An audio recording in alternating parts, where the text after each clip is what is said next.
दोस्तों, नवीन global study में एक बार फिर से आपका बहुत वेलकम है। मैं हूं नवीन कुशवाहा। तो चलिए आपको जीवनी के सेशन में लिए चलते हैं और जानते हैं कि चारू चंद्र बोस जी का जीवन परिचय कैसा था। दोस्तों ये महान क्रांतिकारी ऐसे महान क्रांतिकारी थे जिनके हाथ नहीं थे, हाथ में अंगुलियां नहीं थी।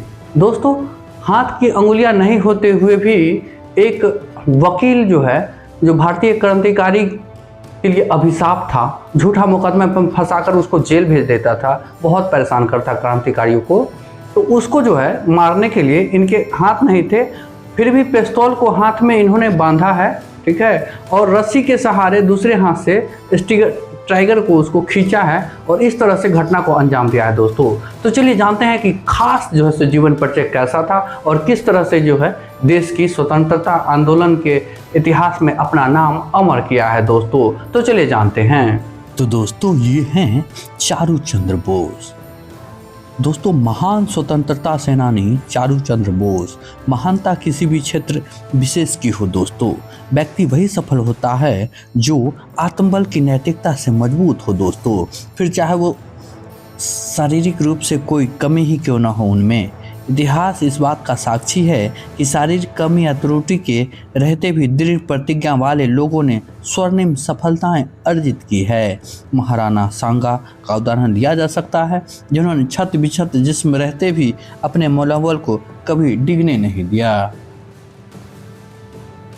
दोस्तों साहस का संबंध हृदय से होता है और क्रांति का जज्बा देश के साथ जुड़ा होता है दोस्तों, लेकिन क्रांतिकारी के हृदय को क्षत्रिय होना चाहिए। दोस्तों शरीर से वह अपंग भी हो तो कोई फर्क नहीं पड़ता है। चारू चंद्र बोस भी शारीरिक कमियां से ग्रस्त थे, किंतु मजबूत मनोबल और दृढ़ इरादे के बल पर उनके द्वारा आशुतोष विश्वास को मौत के घाट उतार दिया गया था।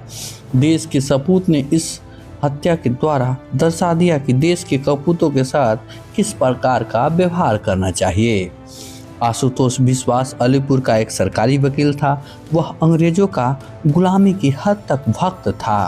क्रांतिकारियों पर मिथ्या इल्जाम लगाकर झूठे गवाहों द्वारा उन्हें आधिकारिक सजा दिलवाने में उसे हार्दिक प्रसन्नता होती थी। दोस्तों उसे उम्मीद थी कि उनकी इन सेवाओं के प्रतिफल में सरकार उन्हें राय बहादुर या राय साहब की उपाधि से सम्मानित करेगी। दोस्तों उधर क्रांतिकारी उनसे नाराज थे। उनकी आंखों में वह कांटों की भांति खटकता था। उसकी खूनी दृष्टि को देखकर वह कांप उठता था।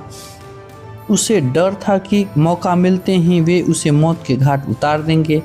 वह ऐसे संदिग्ध लोगों से दूर रहने में ही अपना भला समझता था जो देश प्रेमी लगते थे। वह खौफज़दा था, तथापि अपनी कुटिल व मकारी भरी चालों को नहीं छोड़ता था। इंसान जिस घटना से आशंकित रहता है उसके साथ प्रायः वही घटना घटती है। बंगाल का वीर। दोस्तों उस कालखंड में जब बंगाल का विभाजन किया गया था, बंगाल की भूमि पर अनेक क्रांतिकारियों ने अपने जन्म को सार्थक किया था। दोस्तों ऐसे ही एक क्रांतिकारी थे चारू चंद्र बोस जी। उन्होंने तय किया कि क्रांतिकारियों के लिए खतरा बनने वाले सरकारी वकील आशुतोष विश्वास को किसी भी प्रकार से खत्म कर देना चाहिए। चारू चंद्र बोस ने यह स्वयं स्फूर्ति सोची थी। किसी शख्स ने या दल ने उनके हृदय में इस जज्बे को जागृत नहीं किया था। इंसाफ करने वाला शनि ग्रह ही जैसे आशुतोष विश्वास की कुंडली से निकलकर चारू चंद्र बोस की कुंडली में जा बैठा था। दोस्तों इस प्रकार चारू चंद्र बोस मौत के फरिश्ते ही बन गए थे उस सरकारी वकील के लिए। दोस्तों मौत का फरिश्ता विचित्र रूप था मौत के उस फरिश्ते का, जो सरकारी वकील आशुतोष विश्वास का काल बनकर ही बंगाल की धरा पर पैदा हुआ था। शरीर से वह कमजोर थे और लगता था जैसे बीमार हों। दायां हाथ उस स्थान पर नहीं था जहां से हथेली व उंगलियों का आरंभ होता है। विधाता ने यह विकृति जन्म से ही दी थी। शरीर दुर्बल था, इस कारण चलते समय वह लड़खड़ा कर चल रहे थे। वह एक प्रेस में श्रम करके जीवन निर्वाह करते थे। यह अवश्य था कि परिवार के नाम पर वह अकेले ही कमाने वाले थे। हाँ, इतना तय था कि कमजोर शरीर में हौसला किसी सिंह के समान ही था। दोस्तों उन्होंने अकेले ही तय किया, मैं उस अधम को खत्म करूंगा। इस संकल्प ने जैसे उन्हें सभी प्रकार की शक्तियों से युक्त कर दिया था। अपनी गाढ़ी कमाई से उन्होंने एक पिस्तौल और कुछ कारतूस खरीदे थे दोस्तों। शहर के बाहर निर्जन जगह जाकर एकलव्य की भांति निशाना साधने का अभ्यास किया। जब खुद द्वारा ली गई परीक्षा में उन्होंने खुद को कामयाब पाया, तब एक दिन उसी न्यायालय में जा पहुंचा जहां आशुतोष विश्वास अपनी रोजी रोटी के लिए देशभक्त क्रांतिकारियों की जिंदगी को जहन्नुम बनाने का काम करता था। चारूचंद्र ने उसे उसके ही गढ़ में उसके कानूनी हथियारों वाले न्यायालय में ही मारने का इरादा किया था। अनोखा क्रांतिकारी दोस्तों, चारूचंद्र के अलावा अन्य कोई भी यह विश्वास नहीं कर सकता था कि जिस शख्स ने हाथ में हथेली व पंजा नहीं है वह भला किस प्रकार किसी की हत्या कर सकता है। पंजे रहित कलाई पर उन्होंने पिस्तौल को रस्सी से बांधा था और बाएं हाथ से उस पिस्तौल की लिबलिबी दबाई जानी थी। ऐसी स्थिति में अचूक निशाना लगाना संभव नहीं था। पिस्तौल बंधा वह हाथ देकर कोई भी उसे विदूषक तो अवश्य समझता, किंतु निशानेबाज तो किसी सूरत में नहीं था। इस कृषकाय शख्स को कोई भी बेचारा मान ले, लेकिन कातिल हरगिज नहीं मान सकता। बहरहाल यह अनोखे क्रांतिकारी अपने मकसद को पूर्ण करने न्यायालय पहुंच गए थे।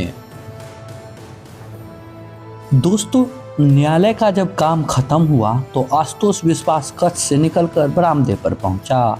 सामने आते चारूचंद्र को उसने आश्चर्य व तनिक वितृष्णा से देखा, जो अपनी मंथर गति से चले आ रहे थे। ऐसी कोई भी विशेषता नहीं थी उनमें कि आशुतोष को भय खाने या सावधान होने की जरूरत की अनुभव होती। दोनों एक दूसरे की तरफ बढ़ते रहे दोस्तों। खतरनाक हमला। उसके एकदम करीब आने के पश्चात चारूचंद ने उसे मारने के लिए अपना प्रयास किया तो उसकी दाईं कलाई पर बंधी पिस्तौल तत्काल ही आशुतोष विश्वास ने देख ली, लेकिन उसके बचाव से पूर्व ही पिस्तौल की गोली छोटी जो उसके जांघ में जा धंसी। दर्द से चीखता आशुतोष जान बचाने के लिए दौड़ा, लेकिन मौत का फरिश्ता उसके पीछे लगा हुआ था और उसकी जिंदगी को खत्म किए बिना वह मानने वाला नहीं था। उन्होंने पिस्तौल को उसके सीने से सटाकर कई गोलियां दाग दी। बचने का प्रश्न ही नहीं था। आशुतोष कटे वृक्ष की भांति गिर पड़ा। मौत के थर्रा देने वाले भाव के लिए वह संसार से कूच कर गया। अपने पापों का प्रायश्चित करने का भी उसे अवसर नहीं मिल पाया था। चारूचंद्र ने गलियारे में रक्त रंजित पड़े आशुतोष को व्यंग और घृणा की संवेद दृष्टि से देखा दोस्तों, और फिर उसके अधरों पर सफलता की तृप्त मुस्कान के रूप में बिखर गई। फांसी की सजा। घटनास्थल से चारूचंद्र ने भागने का कोई प्रयास नहीं किया था। एक सिपाही गोलियों की आवाज सुनकर दौड़ता हुआ वहां आ पहुंचा। चारू ने उस पर भी गोलियां दागी, किंतु दूरी के कारण निशाना चूक गया। तब तक कई लोग उन्हें पकड़ लिया और फिर एक हत्यारा समझकर उन्हें मारने पीटने लगे। अपना मकसद पूर्ण करने के बाद की गई मार पिटाई का कोई दर्दीला एहसास भी उन्हें नहीं था। तृप्त भरी मुस्कान के साथ वह अविचल बने रहे। उन्हें पीटने वाले भी समझ गए कि उन्हें पीटने से अब कोई लाभ नहीं है। वो जो करना चाहता था वो उसमें सफल हो चुके हैं। चारूचंद्र बोस की हत्या का अभियोग चलाया गया और फांसी की सजा सुना दी गई। फांसी के समय चारूचंद्र ने महसूस किया कि जैसे कोई शौर्य पदक उन्हें प्रदान किया गया हो।